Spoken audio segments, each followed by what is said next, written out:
L'App Store. ASM Clermont-Auvergne, Stade Toulousain, la finale du Top 14 sur Sud Radio.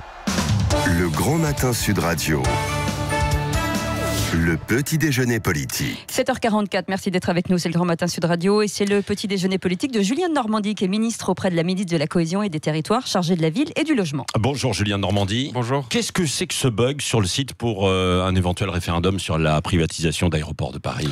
C'est un site qui vient d'ouvrir, ça a été ouvert il y a quelques heures. Et qui est ouvert pendant 9 mois pour permettre à toutes celles et ceux qui veulent exprimer un soutien vis-à-vis de ce référendum de le faire. Et ça arrive, et je crois que beaucoup le comprennent bien, que lorsque vous ouvrez un site et qu'il y ait une influence, il y ait des ajustements que vous devez faire au fur et à mesure. L'opposition dit c'est pour torpiller un peu la consultation. Pas du tout. Et puis je crois que ça arrive. Et en tout cas, ce qui est important, c'est que le ministre de l'Intérieur a tout de suite pris les choses en main pour apporter les modifications à faire, mais ne faisons pas de polémique sur un sujet technique pour lequel il... D'autant que ça peut se retourner contre vous, contre le gouvernement. Ministre de l'Intérieur, si vraiment il y avait ça. Ah non, mais puis je vais être très clair. Le gouvernement a ouvert le site, fait en sorte que les choses puissent marcher. Et quand un bug technique apparaît, il le répare. C'est ce qui est fait. Le site vient d'ouvrir, faut le rappeler. Faut le rappeler, oui. Parenthèse au passage, d'ailleurs, est-ce que vous, puisque vous occupez des territoires, Julien de Normandie, est-ce que il faudrait avoir davantage de référendums justement locaux ? Ce qui est sûr, c'est qu'il faut avoir beaucoup plus de participation démocratique locale. Et je crois que d'ailleurs le grand débat l'a montré.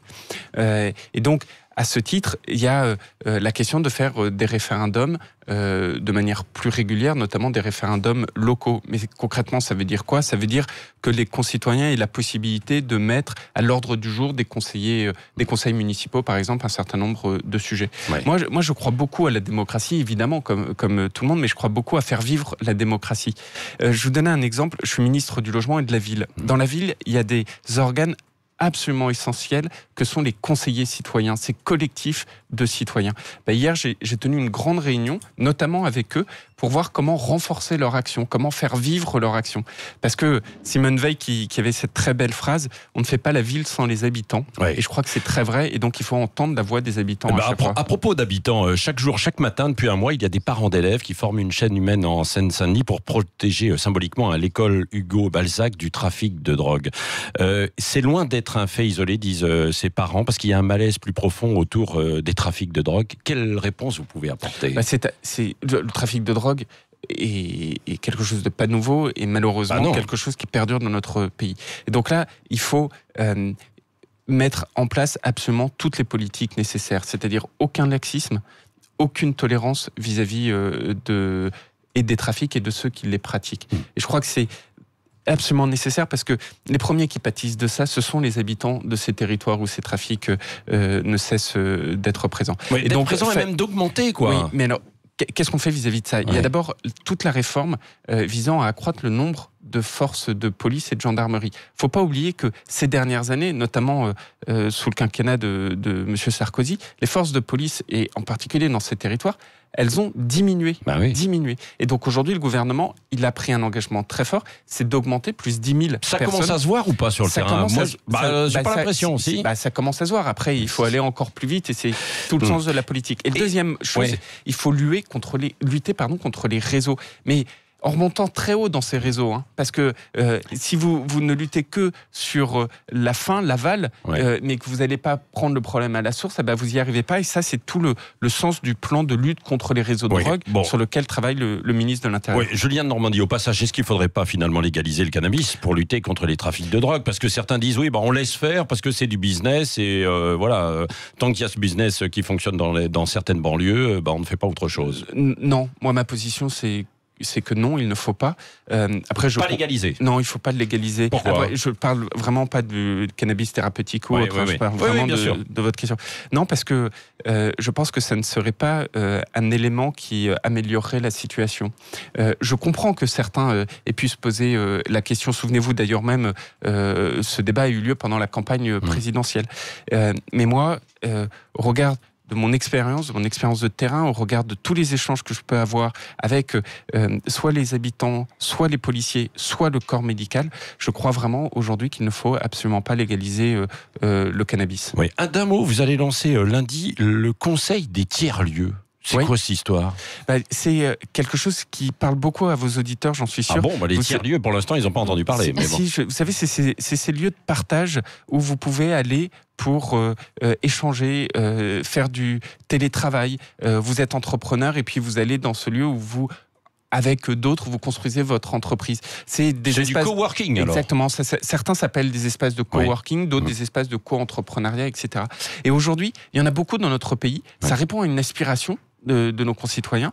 Et moi, je veux lancer une politique avec la ministre du Travail et avec la ministre Jacqueline Gourault, une politique qui développe ces tiers-lieux. Parce que j'y crois beaucoup. Où est-ce qu'il y en aura un ? Partout sur le territoire, mais j'ai un accent, moi, particulier sur les quartiers prioritaires de la ville. Et ce sera financé par qui ? Alors, ça dépend des modèles, mais l'État va mettre beaucoup d'argent dessus, mais aussi des privés. Et je crois que c'est très important cela. Et je crois surtout que ça répond vraiment à une demande des Français. Et donc on va le développer. Julien de Normandie. Pouvoir faire plus de télétravail, c'est quelque chose qui est essentiel. Ça vous améliore votre cadre de vie, c'est mieux pour l'environnement, et puis c'est mieux pour votre pouvoir d'achat. D'autant qu'on a l'impression que dans beaucoup d'entreprises, maintenant, il n'y aura plus de bureaux.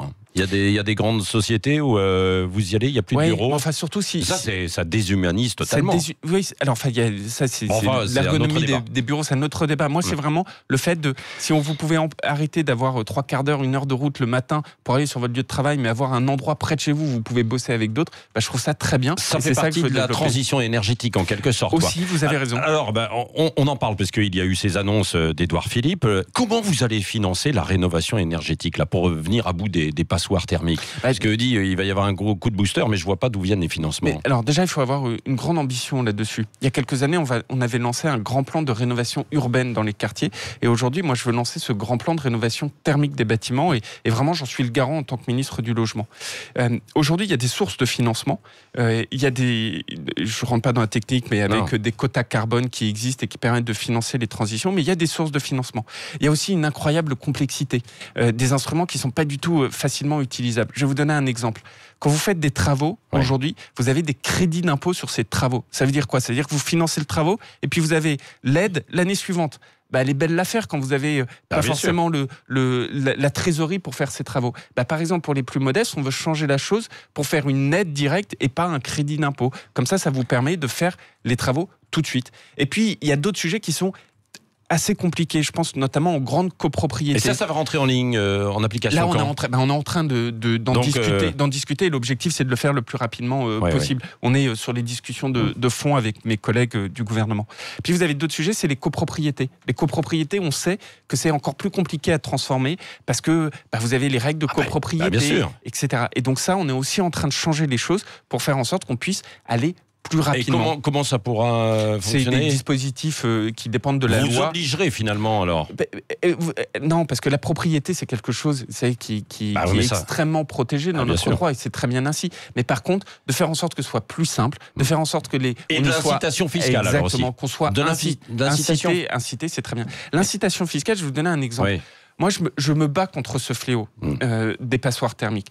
Pour la première fois, j'ai lancé un dispositif qui, j'appelle vos auditeurs à s'en saisir, qui dans les villes dites de taille moyenne, vous savez, les sous-préfectures. Oui, bien sûr. Dans ces villes-là, vous avez des logements entiers qui ne sont plus occupés. Parce qu'il faut aussi les rénover. Et donc, j'ai lancé un dispositif fiscal, ça s'appelle le De Normandie dans l'ancien. Oui, c'est vrai. Qui permet justement à tous les investisseurs, plutôt d'aller investir dans des villes en difficulté. Voilà. Et plutôt que d'aller investir toujours dans des pavillons neufs, moi, je leur dis, allez investir dans l'ancien. C'est pas des villes en difficulté. C'est ce qu'on dit. Dans le secteur du logement, on dit, oula, attention, elles sont des villes en difficulté. Non, mais ça, je suis pas d'accord. C'est des villes... c'est ce que disent les professionnels du logement. C'est des villes dont le centre-ville... n'a pas la même activité que la périphérie. Mais l'activité économique, elle existe dans ces villes-là. Et moi, ce que je dis, c'est que je crois dans nos centres-villes, parce que c'est l'âme de notre pays. Alors il faut investir dans le de Normandie. Oui, alors je voudrais pas faire de pub comme ça. Comme il y a eu le Duflo, il y a eu le Pinel, etc. Il y a le de Normandie, dans les villes moyennes. De Normandie dans l'ancien. Un mot, vote de confiance à l'Assemblée, mais abstention massive au Sénat pour le discours de politique générale. Les sénateurs sont dans l'opposition, Julien de Normandie. Les sénateurs sont majoritairement dans le parti Les Républicains et donc pas qui n'appartient pas à la majorité présidentielle jusqu'à preuve du contraire. Enfin, je note hier que ce soit à l'Assemblée nationale où le Premier ministre a eu un vote de confiance très massif qui dépasse justement les majorités présidentielles, ou hier au Sénat où il y a eu beaucoup d'abstention. Je note qu'il y a vraiment aujourd'hui cette volonté partagée par certains de se rassembler autour d'un projet, celui qu'on porte, avec beaucoup de choses qui nous restent à faire, qui nous permet de se dépasser des clivages, et je crois que c'est ça qui a montré ces votes de confiance. Un mot de la bataille municipale à Paris. Benjamin Griveaux est le bon candidat. Alors j'ai pris un engagement, je siège à la Commission nationale d'investiture, et donc de me déporter de ce sujet, puisque mais vous le soutiendrez quand même. J'ai déjà eu l'occasion de m'exprimer sur le sujet. Oui, je pense que c'est un bon candidat. Ça ne veut pas dire que les autres ne sont pas de bons candidats aussi, mais oui, ce sont Nous avons une chance à La République En Marche, c'est que nous avons des personnes de grande qualité. Oui. Bon, c'est Emmanuel Macron qui tranchera. Ah non, là il y a une. Alors, vous dire que Emmanuel Macron n'aurait pas d'avis, c'est évidemment faux. Emmanuel Macron a des avis, etc. Et c'est bien normal. Et ça, je pense que ça ne choque absolument personne. Après, dans notre mouvement, nous avons un processus avec une commission nationale d'investiture à laquelle j'appartiens et qui étudie, analyse. Ce sera tranché avant l'été, là, c'est sûr. L'objectif, effectivement, c'est que ce soit fait de la sorte. Le mot de la fin avec Cécile de Ménibus. Vous avez entendu parler de ces 32 millions d'euros qui ont été gagnés à l'euro-million ou pas? Non, alors j'ai vu très vite. Bref, le monsieur ne veut pas dire à sa famille qu'il a gagné. Vous jouez au loto, vous? Je dois avouer que ça m'arrive. Bah oui, mais alors, vous jouez beaucoup, on vous a vu aussi sur Internet soutenir les Bleus. Que vous jouiez au loto, 32 millions, si vous gagnez 32 millions, 4 propositions. Vous quittez la politique pour faire des vidéos sur YouTube, vous les offrez à Emmanuel Macron pour les présidentielles en 2022, vous les partagez avec tous les Français, vous les offrez à Stéphane Bern pour sauver le patrimoine français. Vous êtes vache avec ce genre de questions. Je crois que je me lance dans YouTube, non, c'est ça. Mais je me lance dans YouTube pour valoriser le patrimoine et faire en sorte que ça puisse être partagé avec tous les Français. Non, pour le coup, la loi interdit de verser plus de 7 500 euros au mouvement politique. Donc votre troisième proposition ne serait en tous les cas pas possible. Merci, en tout cas, vous avez un invité surprise. Oui, bonjour Julien, c'est Didier Deschamps. J'ai vu ta vidéo avec Sibeth sur Twitter où tu es déguisé en super tour de football. C'est vrai qu'il n'y a pas à dire à côté tactique pour ton image, c'est aussi payant que marquer contre sa propre équipe. Bon, tu as dit que tu étais fan de forêt, donc tu as déclaré qu'en plante une forêt, on entre dans une démarche d'aménagement sur des décennies. Alors dis-moi, quand on se plante aux Européennes avec la République En Marche, combien d'années on met pour sortir du bois? Merci beaucoup Didier pour votre question. Ça fait plaisir. Non mais je crois qu'on ne peut pas dire qu'on se soit planté aux Européennes, surtout Didier. D'accord, donc tu sors pas du bois, tu restes dans le carré alors. Exactement, je reste sur le carré de terrain de jeu. Planté, forêt, pas mal. Joli jeu de mots, merci beaucoup. Et vous allez continuer de mettre le déguisement là avec Sibeth pour les Bleus? Je constate en tout cas que les Bleus font un très très beau parcours. C'est vrai. Si elle gagne, tu t'épiles les jambes. Merci Julien de Normandie, ministre en charge notamment des collectivités, de la ville et du logement, était avec nous ce matin sur Sud Radio. Et merci d'avoir joué le jeu et bien sûr Dany Moreau qui sera avec nous à 8h20, 7h57, c'est le Grand Matin Sud Radio jusqu'à 10h.